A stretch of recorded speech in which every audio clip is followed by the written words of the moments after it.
warahmatullahi wabarakatuh. Nahmadu wa nusalli wa nusallimu ala rasul karim wa ala alihi wa sahbihi ajmain, amma ba'd. Jamaah pengajian rutin Al-Ukhuwah yang sama-sama mengharap ridha Allah Subhanahu wa taala.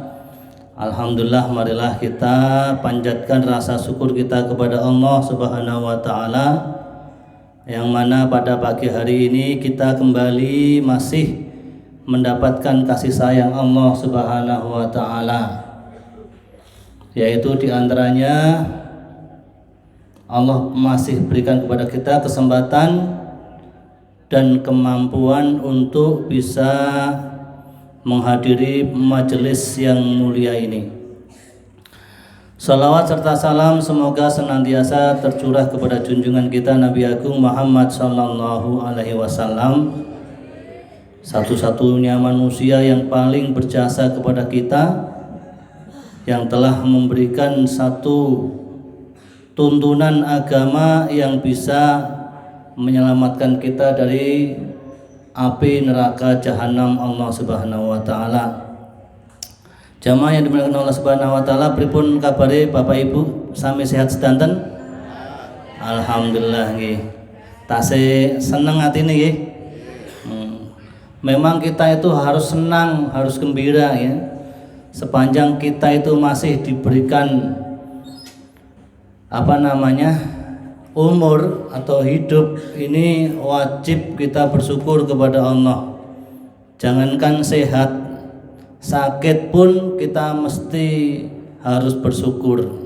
Jangankan punya duit, tidak punya duit pun kita tetap harus bersyukur karena untung masih hidup. Masya Allah. Ada orang itu digambarkan dalam Al-Quran, ketika sudah mati masuk kubur baru menyesal, ya Allah, saya baru saja melihat ya alam kubur itu ternyata ada nikmat kubur, siksa kubur ada. Maka baru mereka, orang-orang yang sudah sampai di kuburan, baru menyesal. Farji'na ya Allah, kembalikanlah kami ke dunia ya Allah. Na'mal soleha, kami ingin berbuat atau beramal soleh, tapi semuanya sudah terlambat. Lah kita saat ini belum terlambat Bapak Ibu, masih ada kesempatan untuk menambah-nambah amal agama.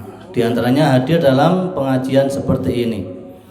Jamaah yang dimuliakan Allah Subhanahu wa taala, alhamdulillah saya dan Pak Haji Zamrani Masun sebagaimana dahulu minta doa panjenengan sedaya telah kembali lagi ke Indonesia, Masya Allah ya.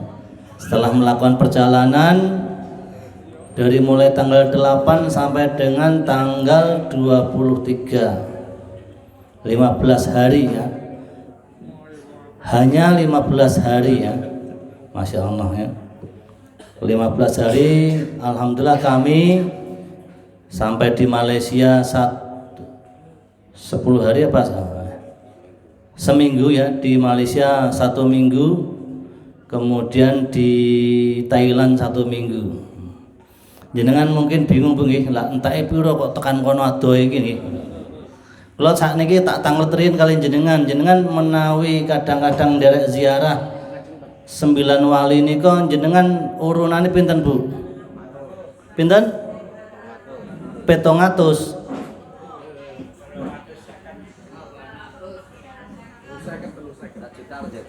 Wes 500 lah nggih. Digawe rada umber sithik 500 lah nggih. Sejuta karo jajane ya, sejuta ya, Masya Allah. Tekan Banten, tekan Madura nggih. Kadang-kadang yang mampir Bali ya. Arane Wali Sumur. Masya Allah nggih. 1 juta lah. Begitu juga kami ke Malaysia, Thailand itu juga menghabiskan biaya Bu ya, tapi kita ini memang ya Masya Allah ya, baru saya tahu nek pengen plesir cara murah ya seperti ini. Saya dan Pak Haji Masun itu satu orang habisnya 2.300.000 ya. 2.300.000 saya turah Bu, sampai di rumah masih turah. Orang 1.300.000 numpak motor mabur ping pindho, numpak sepur ping pindho ya. Masya Allah ya, tekan kono adoe ya, tekan Malaysia, tekan Thailand. Karena ternyata ke Malaysia maupun Thailand itu lebih murah Bu. Tiketnya hanya 1.150.000 bolak-balik ya. 1.150.000 bolak-balik. Kemudian sampai di Malaysia kami silaturahmi dengan saudara kami. Memang dalam acara kemarin itu ada musyawarah umat Islam seluruh ASEAN dan Eropa ya. Dan Eropa. Kita duduk bermusyawarah, saling memberikan informasi tentang keadaan umat Islam yang ada di negara masing-masing. Seperti itu. Jadi dahulu hal seperti ini juga dilakukan oleh Rasulullah ya. Seringkali Rasulullah itu katakanlah bermusyawarah mendatangkan para wakil-wakilnya di seluruh penjuru dunia untuk diminta laporannya tentang perkembangan amal agama di negara masing-masing atau di negeri masing-masing. Alhamdulillah kami dari beberapa laporan yang kami dapati ya, ini ada satu hal yang cukup mengejutkan ya. Cukup mengejutkan, diantaranya kita baru tahu bahwasanya di Vietnam itu ada masjid atau masjid yang hidup makmur. Ya ana sing salat, ana sing apa jenenge arane? Ana sing nunggoni itu saambane Vietnam itu baru 8 masjid, Bu. Saambane Vietnam itu baru 8 masjid. Lah kayak Pak Ketua nih mun begini kan masyaallah. Pak Ketua, monggo mriki Pak Ketua. Kita akan sama-sama berbagi pengalaman ya. Monggo Pak Muslihun niku Pak Ketuane diombiongi ya. Masyaallah. Hanya 8 masjid di saambane Vietnam. Sehingga itu salah satu menjadi PR kita semua, bagaimana orang Islam Indonesia podo ambil atau meluangkan waktu untuk dakwah di Vietnam. Masya Allah. Yang itu akhirnya menjadi niat daripada kami. Insya Allah bulan November kami akan membentuk rombongan juga dakwah di 4 negara ya, Vietnam, Thailand, Filipina, dan Kamboja. Insya Allah. Nah, Vietnam, Thailand, Filipina, dan Kamboja. Wah, berang juta gue Pak. Berang juta gitu Pak. Itu murah Bu. Kemarin saya kepeduan orang yang baru selesai ke sana itu hanya habis 12 juta. 4 bulan lamanya hanya 12 juta. Pokoknya 15 juta ya omber lah seperti itu.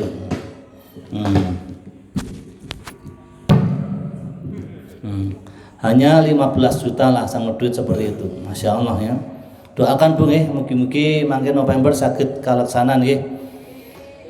Jamaah yang dimuliakan Allah Subhanahu wa taala, karena memang sesungguhnya orang Islam itu harus punya cita-cita, punya catatan, pernah bersusah payah untuk agama.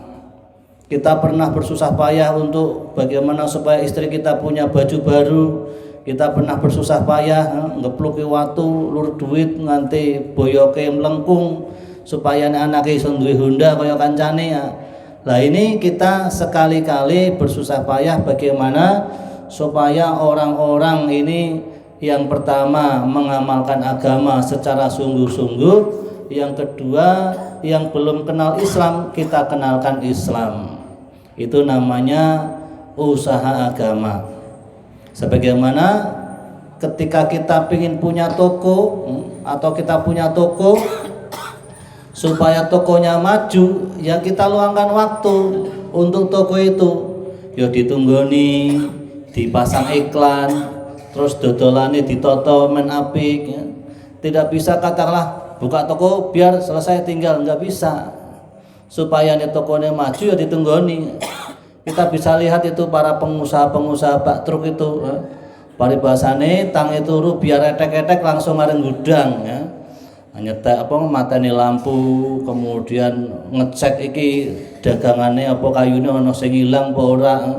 Kemudian engko menyampaikan katalah briefing anak buah iki sampean kok masak iki engko sampean iki masang iki engko sampean ngecat. Nah, itu namanya sibuk untuk toko supaya tokonya atau perusahaannya maju.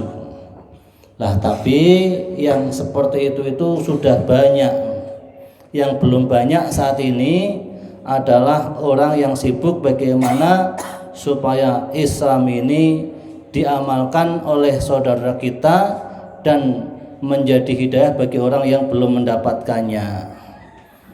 Jenengan mungkin ya saged melihat nih bahwasanya banyak sekali sekarang di lingkungan kita itu orang Islam dia tapi tarkus sholat atau meninggalkan sholat nih. Betul Bapak Ibu. Kadang ono sing wis sholat, maghrib sholat, isya ora, seperti itu. Subuh ora. Engko maghrib sholat maning, engko isya ora maning, seperti itu. Padahal hendaknya orang Islam itu mengamal agama sempurna. Sholat 5 waktu ya sempurna 5 waktu. Sempurnanya lagi di masjid bagi laki-laki ya. Kemudian bagi perempuan itu boleh di masjid, bagus di rumah. Seperti itu. Jamaah yang dimuliakan Allah Subhanahu wa taala, kami di Malaysia 7 hari kemudian ke Thailand. Masya Allah. Di Thailand itu memang beberapa waktu yang lalu yang kesini banyak para biksu Bu. Tetapi memang ternyata yang kami kunjungi itu ada di daerah Thailand Selatan ya. Thailand Selatan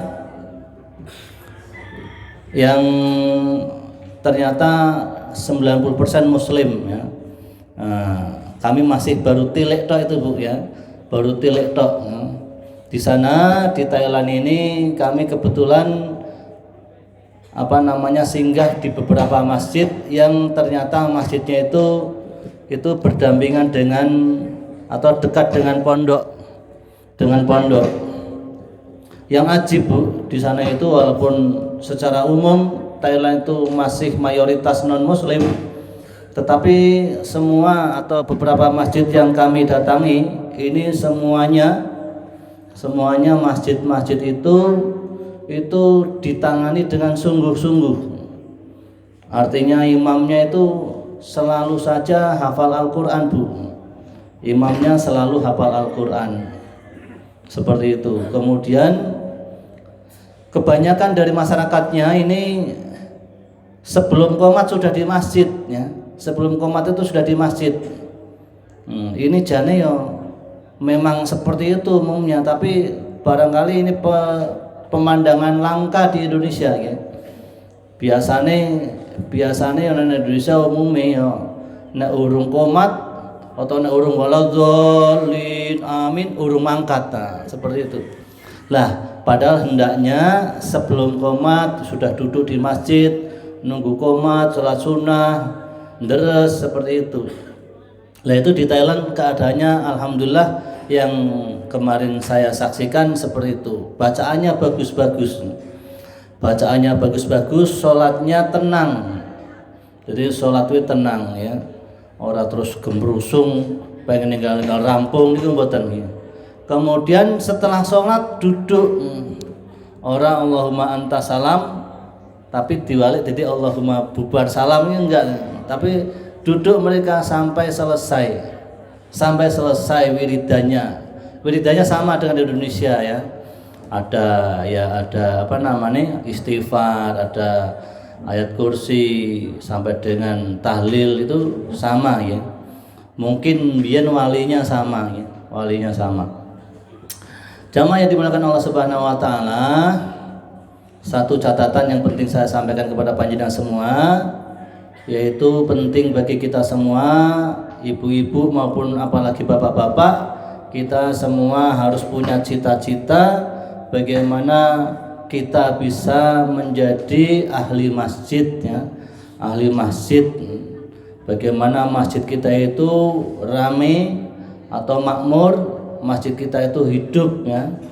Dulu tahun sekitar 80-an itu masjid atau mushola itu nek ono azan zuhur wagu. Wah, kok zuhur kok ono azan iki Jumat po seperti itu. Tapi alhamdulillah sekarang sudah mulai ramai. Ini bukan berarti tugas kita selesai. Masih ada level-level yang harus kita sempurnakan ya. Level-level yang harus kita sempurnakan, karena fungsi masjid itu tidak hanya untuk sholat tok. Niki kalian nenggo Pak nenggo jamaah nggih, Pak Ustaz nggih, sekedap nggih. Jadi kita itu masih ada level-level yang harus kita tingkatkan, karena fungsi masjid tidak hanya untuk sholat tok ya. Fungsi masjid dalam catatan sejarah Masjid Nabawi itu minimalnya mempunyai 4 fungsi ya. Berapa Bu? 4 fungsi, yaitu yang pertama untuk sholat, untuk ibadah ya, atau untuk zikir ya, dan ibadah itu seperti itu. Yang kedua, di masjid ini adalah tempat untuk mengkoordinir dakwah. Jadi dari masjid itu dulu, Masjid Nabawi ini betul-betul terpantau atau memantau mana-mana yang belum sholat jamaah, mana-mana yang kekurangan makanan ya, seperti itu. Itu ada pemantauan dari masjid seperti itu. Kemudian yang ketiga, ada fungsi untuk pembelajaran. Orang zaman dahulu tidak ada pondok, tidak ada sekolahan, adanya masjid. Nah, di masjid itulah orang-orang Islam pada belajar di situ. Cuman ada perbedaannya sekarang ya. Ya, mudah-mudahan kebaikan ya. Jadi kalau dulu itu kebanyakan yang laki-laki datang ke masjid, kemudian mudzakarah belajar kepada Nabi, kemudian pulang suami terus menyampaikan kepada anak dan istrinya. Kalau sekarang enggak, sekarang ya ibu-ibu ini pun kadang-kadang mengadakan taklim di masjidnya. Kalau dulu seperti itu, sehingga suami menjadi otomatis menjadi guru, menjadi murid di masjid, kemudian menjadi guru di rumahnya. Kalau sekarang pemandangan seperti itu langka. Buktinya sekarang ini ibu-ibu dengan bapak-bapak yang datang ke majelis taklim banyak ibu-ibunya. Nggih mboten Bapak Ibu. Kadang-kadang selanang wes mana kowe mangkat ngaji, aku tak mangkat areng ngodik. Ngertos ngodik Bu? Ngodik niku mriko proyek, ngodik apa kata kalang roban seperti itu. Tidak merasa penting mendatangi majelis ilmu itu, belum merasakan penting. Dan yang terakhir, masjid mempunyai fungsi untuk memberikan solusi bagi umat atau khidmat, pelayanan. Ana wong ngelih areng masjid wareg. Ana wong nang omah padu karo sing wadon areng masjid rampung. Ada masalah apa saja datang ke masjid, di masjid diselesaikan oleh orang-orang yang bertugas di situ. Seperti itu. Jadi masjid menjadi solusi umat. Lah sekarang Masya Allah ana wong tukaran karo sing wadon bingung ra panturu nang masjid, nang masjid panturu digusah. Weh, turu ra nang masjid. Nah, padahal salah Bu. Turu nang masjid kena malahan. Nek ora dituruni malah kok kotak amal hilang. Masya Allah nggih. Nah, seperti itu, masjid jangan kalah dengan Alfamaret ya, buka 24 jam, jangan kalah dengan pom bensin. Hendaknya seperti itu. Kenapa? Karena masjid menurut para ulama adalah jantungnya kampung. Jantungnya kampung ya. Wong nek jantunge lara maka dia akan merasakan berbagai penyakit, ono sing tangane semutan, ono sing ndredeg ya, seperti itu. Kenapa? Karena jantungnya sakit. Begitu juga kampung ketika masjidnya itu terbengkelai, pasti kampungnya kurang berkah. Pasti itu, sudah pasti. Berkah itu tidak harus kaya Bu ya. Berkah itu pokoknya ya ziyadatul khair, serba apik. Sugih ya menjadi kebaikan, sakit menjadi kebaikan, sehat menjadi kebaikan, apapun keadaannya itu menjadi kebaikan. Itu namanya barokah. Jamaah yang dimuliakan Allah Subhanahu wa taala, sebagai penutup ini perhatikan Bu, penting ini Bu nggih. Perkara yang paling penting dalam kehidupan manusia adalah bagaimana kita bisa mati dalam keadaan mendapatkan ridhonya Allah Subhanahu wa taala. Nggih mboten Bapak Ibu. Wis paribasane keadaan hidup kita seperti apa, yang penting ojo nganti awake dhewe mati dalam keadaan Allah belum ridho kepada kita. Wala tamutunna illa wa antum muslimun. Dalilnya seperti itu. Lah untuk mendapatkan keridhaan Allah tidak ada jalan lain kecuali kita senantiasa menyempurnakan iman kita. Lah iman itu ada cara dan ilmunya. Ada ilmu dan caranya. Jadi ada sedikit modal dari Allah, hidayah, lahir kadingone wong Islam, kemudian dia menjadi orang Islam, maka modal yang ada ini kita maksimalkan untuk belajar dan menyempurnakan iman. Pengen boten Bu imannya sempurna Bu? Bapak pengen boten Bapak? Itu harus meluangkan waktu Bu. Kaya wong pengen jadi dokter ya sekolah ya. Pengen jadi tentara ya sekolah. Pengen jadi wong iman juga kudu sekolah atau belajar. Sungguh-sungguh luangkan waktu belajar ya. Lah insyaallah nggih.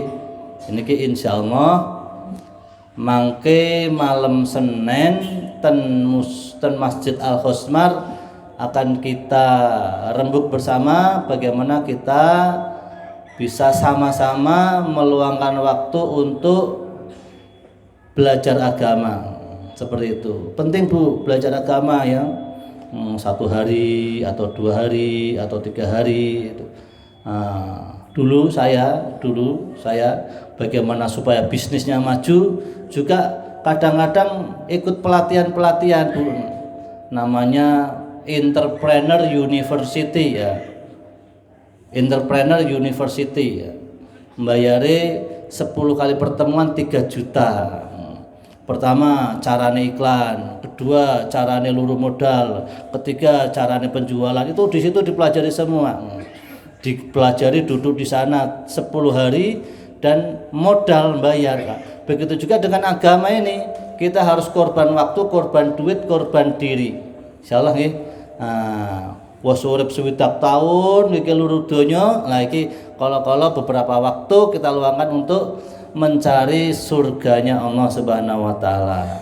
Jamaah yang dimuliakan Allah Subhanahu wa taala, mudah-mudahan apa yang menjadi doa panjenengan ketika kami perjalanan ke Malaysia dan Thailand itu juga mendapatkan balasan dari Allah Subhanahu wa taala dengan balasan yang agung. Amin Allahumma amin. Selanjutnya karena biasa Malaysia ngomongnya kerana ya. Karena waktu yang sudah siang, mari kita dengarkan bersama-sama tausiah dari Bapak Kiai Hadirin dari mana? Dari Comal ya, dari Comal. Ini temannya atau dulu mondok bareng Pak Misbahul Munir ya dari Batang ya. Cuman beliau mengambil jalur jadi apa jenenge arane ya, jadi wong sing senantiasa tidak nunggu diundang tapi beliau malah justru mendatangi umat untuk menyampaikan pentingnya agama atau dakwah. Hari ini beliau sedang dalam perjalanan 40 hari yang kedua di tahun ini ya.